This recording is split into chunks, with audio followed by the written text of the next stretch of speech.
قرآن اور نماز پڑھنے کے لیے اس فوج اشقیاء سے مہلت طلب کی۔ تم لوگ کہ جو یہ چاہتے ہو کہ اپنا نام ان کے پاس حسین ابن علی کے عزاداروں کی فہرست میں لکھواؤ تو پہلے خدا کی بندگی کا ایک نشان تمہاری پیشانی پر ہو۔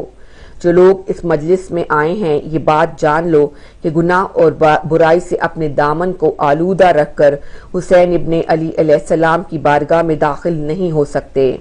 اے خواتین مومنات جو کہ اس مجلس میں آئی ہو کہ فاطمہ زہرا کے فرزند کی عزاداری اور ان پر گریہ کرو۔ مذہب شیعہ اور دین اسلام کی بنیاد طہارت اور پاکیزگی پر ہے اور اس دین اور مذہب کی اساس اور بنیاد تقوی اور پرہیزگاری ہے۔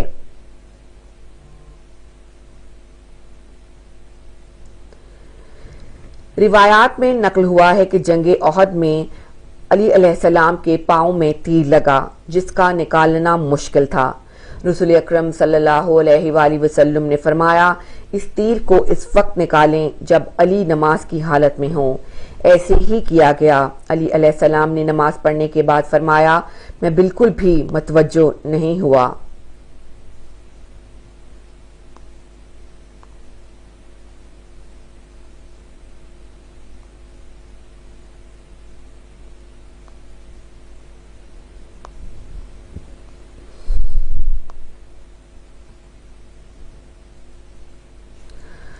حضرت محمد مصطفیٰ صلی اللہ علیہ وآلہ وسلم نے فرمایا دنیا میں 4 چیزیں مسافر ہیں، ظالم کے سینے میں قرآن، وہ مسجد جہاں کوئی نماز نہ پڑھے، وہ مصحف جس کی کوئی تلاوت نہ کرے، اور بری قوم میں نیک شخص۔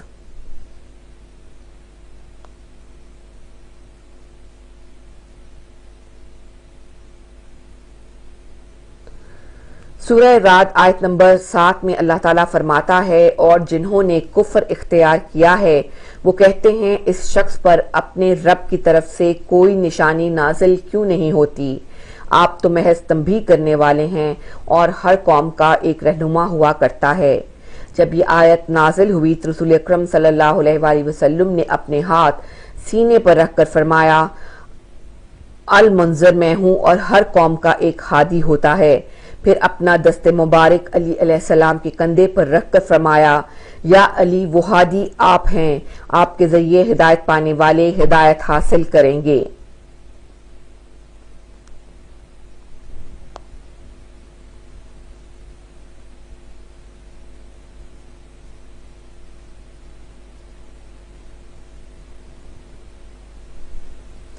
آیت اللہ عظمیٰ شیخ وحید خراسانی فرماتے ہیں اگر تم نوجوانوں سے جو اسکول جاتے ہو کوئی کہے کہ امام حسین پر کیوں روتے ہو تو میری طرف رجوع کرو، میں تم کو صحیح بخاری دکھاؤں گا، وہاں یہ حدیث موجود ہے کہ ایک بچے کا انتقال ہوا تو رسول اکرم صلی اللہ علیہ وآلہ وسلم نے اس کی موت پر گریہ کیا جبکہ وہ کسی غیر کی اولاد تھا۔ جب رسول اکرم صلی اللہ علیہ وآلہ وسلم سے یہ کہا گیا کہ آپ کسی دوسرے کی اولاد کے مرنے پر کیوں روتے ہیں تو آپ نے یہ فرمایا یہ میرا رونا رحمت کی وجہ سے ہے، جس کے پاس یہ اشک نہ ہو اس کا دل رحم اور رحمت سے خالی ہے۔ اگر رسول اکرم صلی اللہ علیہ وآلہ وسلم کسی دوسرے کی اولاد پر رو سکتے ہیں اور پھر آپ یہ فرماتے ہیں کہ یہ اشک رحمت کی نشانی ہے تو کیا مسلمان رسول اکرم صلی اللہ علیہ وآلہ وسلم کے فرزند کے غم میں نہ روئیں اور اشک نہ بہائیں؟ اے نادانوں اور جاہلوں، کچھ علم اور معرفت حاصل کرو۔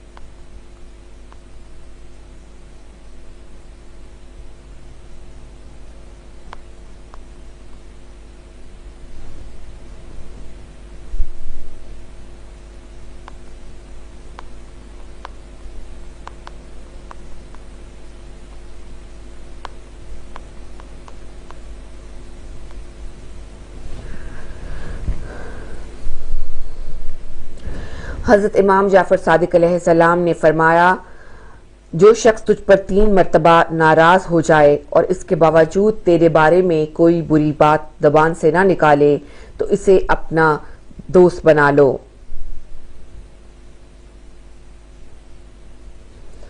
حضرت علی علیہ السلام نے ایک خطبے میں فرمایا، خدا کی قسم اگر مجھے 7 آسمانوں کے نیچے جو کچھ بھی ہے اس کی ولایت دی جائے تاکہ میں ایک چیونٹی کے حق میں خدا کی نافرمانی کروں اور جو کہ چھلکے کو اس سے لے لوں، میں ہرگز ایسا نہیں کروں گا۔ قطعاً یہ تمہاری دنیا میرے نزدیک اس پتے سے بھی پستر ہے جسے ٹڈی اپنے منہ میں چباتی ہے۔ علی کو ان فانی نعمتوں اور ختم ہونے والی لذتوں سے کیا کام؟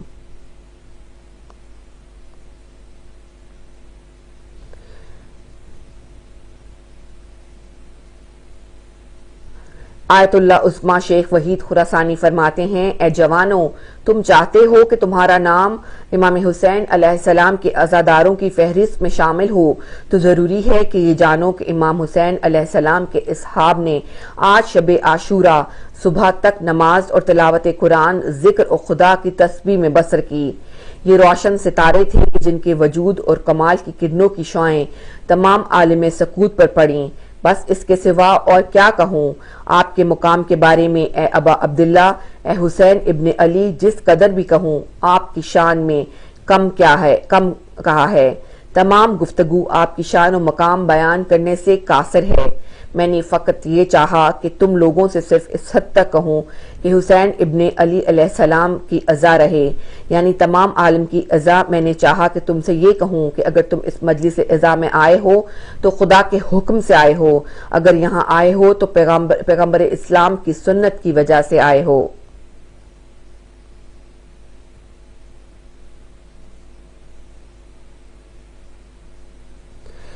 امامیہ اور غیر امامیہ مصادر میں آیا ہے کہ جب رسول اکرم صلی اللہ علیہ وآلہ وسلم نے غدیر خم کے موقع پر حضرت علی علیہ السلام کی ولایت کا اعلان فرمایا تو حارث بن نعمان الفہری نے کہا، محمد صلی اللہ علیہ وآلہ وسلم جو کچھ کہہ رہا ہے اگر وہ صحیح ہو تو اے اللہ مجھ پر آسمان سے پتھر برسا دے یا مجھے دردناک عذاب دے۔ یہ کہہ کر وہ اپنی سواری کی طرف چلا ہی تھا کہ ایک پتھر آسمان سے اس کے سر پر گرا اور اس کے نیچے سے نکل گیا اور وہ مر گیا۔ اس واقعہ کو شمس الدین صنفی نے شرح جامع الصغیر میں، زرقانی نے شرح مواہب المدینہ میں اور اپنی تفسیر میں، اور حسقانی نے نقل کیا ہے۔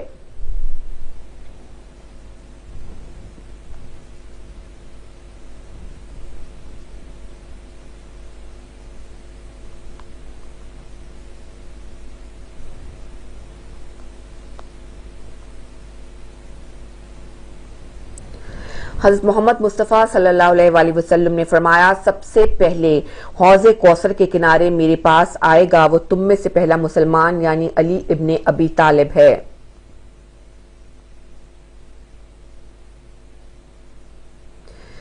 اسبغ نے کہا، امیر المومنین علی علیہ السلام ذکر سجدہ میں کہا کرتے تھے، اے مولا میں تجھ سے مناجات اور التجا کر رہا ہوں جس طرح ایک حقیر اور عاجز غلام اپنے آقا سے مناجات کرتا ہے۔ میں تجھ سے حاجت طلب کر رہا ہوں اور اس کی طرح طلب کر رہا ہوں جو جانتا ہے کہ تو اسے عطا کرے گا اور جو کچھ تیرے پاس ہے اس میں کمی نہیں آئے گی، اور میں تجھ سے بخشش چاہتا ہوں، اس کی طرح معافی مانگتا ہوں جو جانتا ہے کہ تیرے سوا کوئی اس کے گناہوں کو معاف نہیں کرے گا، اور تجھ پر توکل کر رہا ہوں اس کی طرح جو جانتا ہے تو ہر چیز پر قادر ہے۔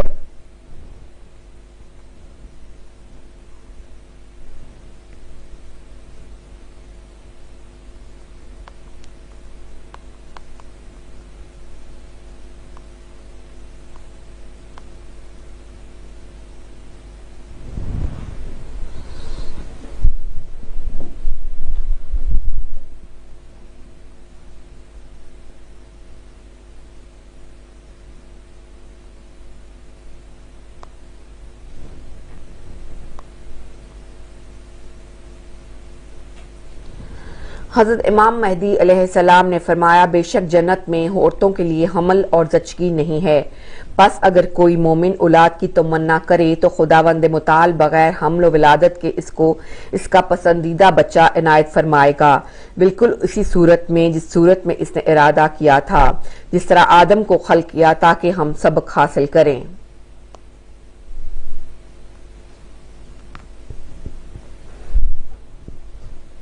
حضرت امام جعفر صادق علیہ السلام نے فرمایا جو شخص کوئی گناہ کرتا ہے اسے دن میں 7 گھنٹوں کی مہلت دی جاتی ہے، اگر وہ اس دوران 3 مرتبہ استغفر اللہ الذی لا الہ الا هو الحی القیوم کہہ دے تو اس کا وہ گناہ نہیں لکھا جاتا۔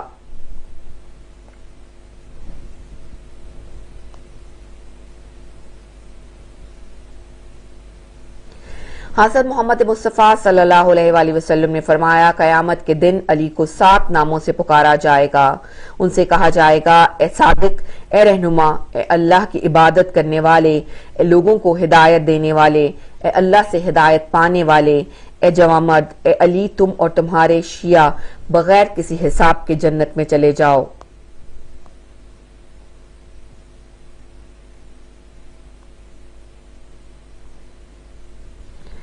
روایات میں نقل ہوا کہ ایک دن حضرت علی علیہ السلام نے چند مرتبہ اپنے غلام کو آواز دی، غلام نے جواب نہ دیا۔ حضرت علی گھر سے باہر آئے، غلام کی پیٹھ کے پیچھے کھڑے ہو کر فرمایا جواب کیوں نہیں دیا؟ غلام نے کہا میں جواب دینے کی حالت میں نہیں تھا اور آپ کی سزا سے بھی امان میں تھا۔ حضرت علی نے فرمایا شکر ہے اس خدا کا جس نے مجھے ان میں سے قرار دیا جن سے ان کی مخلوق امان میں ہے، جاؤ تم خدا کے راستے میں آزاد ہو۔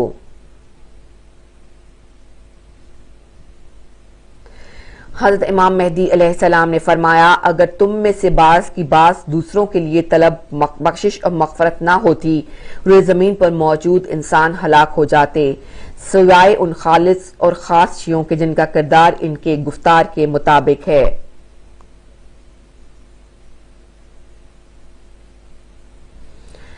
حضرت امام جعفر صادق علیہ السلام نے فرمایا جن کاموں میں دین نے مشورہ کی اجازت دی ہے اس میں مشورہ دینے والے کے لیے 5 صفات ضروری ہیں: عقل، علم، تجربہ، خیر خواہی، تقوی۔ اگر کوئی یہ صفات نہ رکھتا ہو تو خود ان 5 صفات کی رعایت کرے، پھر یقین رکھے اور خدا پر توکل کرے اور اس سے رہنمائی طلب کرے۔ جی ناظرین، ہمارے ساتھ ہماری گیسٹ موجود ہیں، ہم ان کی خدمت میں سلام پیش کریں گے۔ ہمارے ساتھ موجود ہیں ہادیہ علوی صاحبہ اور ہم ان کے شکر گزار ہیں کہ ہمارے ساتھ آج شامل ہوئیں، اور آپ کو آج کا ٹاپک بھی ہم بتاتے ہیں کہ ہمارا آج کا ٹاپک رہے گا اہمیت اور آداب عزاداری۔ سب سے پہلے ہم ہادیہ کی خدمت میں سلام پیش کریں گے۔ السلام علیکم ہادیہ۔ السلام ورحمۃ اللہ۔ آپ کی خدمت میں پیش کرتے ہیں ایام عزا کی آمد کا اور تمام مومنین و مومنات کی خدمت میں، بالخصوص امام زمانہ عجل اللہ تعالیٰ فرجہ کی بارگاہ میں ہم پرسہ پیش کرتے ہیں، تعزیت پیش کرتے ہیں اس پرسوز شہادت کا، اور وہ شہادت کے جو معصومین کے لیے بھی گریے کا باعث ہمارے لیے بھی اور تا قیامت ہر ایک کے لیے باعث انقلاب بھی رہے گا۔ جزاک اللہ خیر۔ ہادیہ، ہمارا آج کا ٹاپک جیسا کہ ہے اہمیت اور آداب عزاداری، اس کے علاوہ ہم چاہتے ہیں کہ ہم اور ہمارے ناظرین جو ہیں کچھ ایسی کتب کی طرف متوجہ ہوں جن کو پڑھنے سے ان کی علم میں اور معرفت میں اضافہ ہو، تو آپ سے ہم جو ہے وہ درخواست کریں گے کہ ہمیں کوئی ایسی کتاب جو ہے وہ سجیسٹ کریں اور بتائیے کہ اس میں کیا ایسا ہم علم حاصل اسے کر سکتے ہیں۔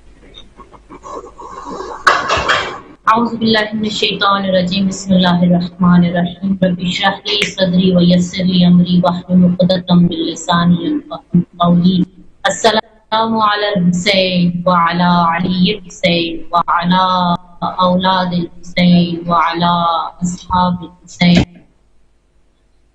ایام عزا کی آمد ہے اور تمام مومنین حالت سوگ میں ہیں، حالت غم میں ہیں، اور دیکھیے محرم طلوع ہونے کو ہے اور ابھی سے دل کس قدر غم ہے۔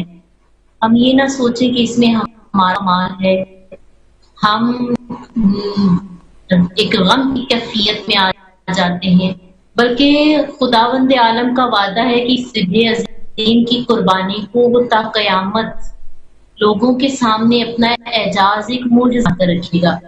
کوئی اگر ہمارے دل غمگین ہوتے ہیں تو اس میں ہمارا کوئی کمال نہیں ہوتا، اس میں ہمارے لیے ہماری اپنی کوئی ایسی معنویت اور روحانیت اور کوئی کمال نہیں، بلکہ معصوم علیہ السلام ارشاد فرماتے ہیں مولا کہ جب ایام غم محرم طلوع ہوتا ہے تو امام حسین علیہ السلام کا کرتا مبارک فضا میں لہرا دیا جاتا ہے، جس کی تاثیر یہ ہوتی ہے کہ ہر طرف جہاں پر بھی مؤمنین ہیں، جن کے قلوب میں بھی محبت حسین ہے، جن کے بھی عشق محمد و آل محمد ہے، ان کے دل غمگین ہو جاتے ہیں، مغموم ہو جاتے ہیں۔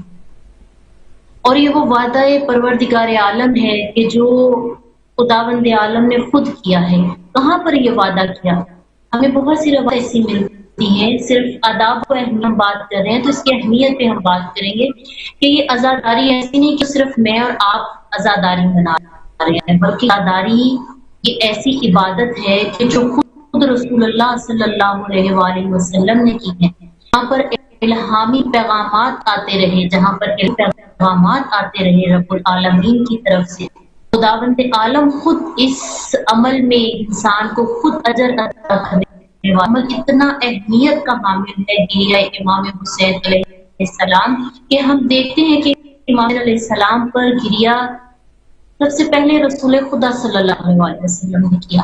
اس کی اہمیت ہمیں یہیں سے واضح ہو جاتی ہے کہ ہمیں امام حسین میں رونا، امام پر کرنا، امام پر آنسو بہانا سنت محمد مصطفیٰ صلی اللہ علیہ وسلم ہماری اپنی زندگی میں روتے رہے اور گریہ کرتے رہے، اور اتنا گریہ کرتے تھے میرے نبی کی آنکھوں سے جو آنسو بہتے وہ ریش مبارک تر ہو جایا کرتی پیارے نبی کی۔ جناب ام سلمہ بھی کہتی ہیں کہ ایک روز رسول اللہ نے کہ آج مجھ پر بہت خاص حکم اللہ کی طرف سے نازل ہونے والا ہے، تو میرے قریب آج جو ہے اس وحی میں مجھے کوئی بھی مزاح نہ کرے۔ جناب ام سلمہ فرمایا کچھ ہی دیر کے بعد امام حسین علیہ السلام تشریف لائے اور رسول اللہ پاس دیا۔ رسول اللہ نے امام حسین علیہ السلام کو اپنی دونوں بازوؤں میں اپنے گلے سے لگایا، اور نبی رسول اکرم صلی اللہ علیہ وسلم اتنا گریہ کر رہے تھے، اتنا گریہ فرما رہے تھے، نبی کہ آپ کی ریش مبارک سے آنسو بہ رہے تھے۔ تو پوچھا کہ آپ اتنا گریہ کیوں کر رہے ہیں؟ تو فرمایا کہ یہ بیٹا لک و دک صحرا میں اسلام کی خاطر شہید کر دیا جائے۔ اچھا، یہاں پر بھی رسول خدا نے گریہ کیا۔ امام علی علیہ السلام سے بھی روایت ہے کہ رسول خدا نے گریہ کیا، اور جناب سیدہ فاطمہ الزہرا اللہ علیہ سے تو ویسے حدیث بہت زیادہ معروف ہے، جس کے بارے میں ہمیں مل کے جناب سیدہ اللہ سوال کیا تھا کہ یا رسول اللہ میرے بے پر جو ہے وہ کون روئے گا؟ رسول اللہ گریہ فرما رہے تھے، اور بی بی نے پوچھا کہ آپ ہوں گے؟ نہیں۔ پھر پوچھا علی ہوں گے؟ فرمایا نہیں۔ پھر پوچھا حسن ہوں گے؟ تو فرمایا نہیں، کوئی بھی نہیں ہوگا۔ تو جناب سیدہ فرماتی ہے کہ بھی نہیں ہوگا تو مجھے یہ بتائیے کہ میرے بیٹے پر کون ہوئے، میرے بیٹے پر کون گریہ کرے گا؟ تو رسول خدا ارشاد فرماتے ہیں کہ اللہ تعالیٰ جو ہے ان اللہ عز و جل خلق اقواما یبکون علی الحسین وینضحون، اللہ تعالیٰ ایسی قوم کو پیدا کرے گا، ایک ایسی امت پیدا کرے گا، ایسے لوگوں کو پیدا کرے گا کہ رسول کہتے ہیں کہ وہ میرے حسین یبکون روئیں گے،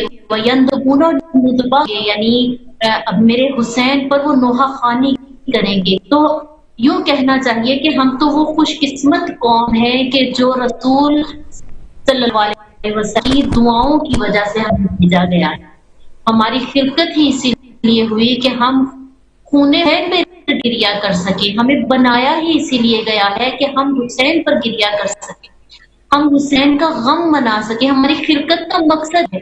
پھر اسی حدیث کے ادامہ میں رسول اللہ ارشاد فرماتے، حدیث کے اگلے حصے میں علامہ مجلسی لکھتے ہیں کہ رسول اللہ نے فرمایا کہ اللہ ایک ایسی قوم کو پیدا کرے گا کہ اس قوم کی حسین کی خواتین پر روئیں گی، اس کے مرد حسین کے مردوں پر روئیں گے۔ خداوند عالم اس قوم کے ساتھ قیامت کے دن اپنے کرم کا فیصلہ فرمائے گا، اپنی رحمت کا فیصلہ فرمائے گا۔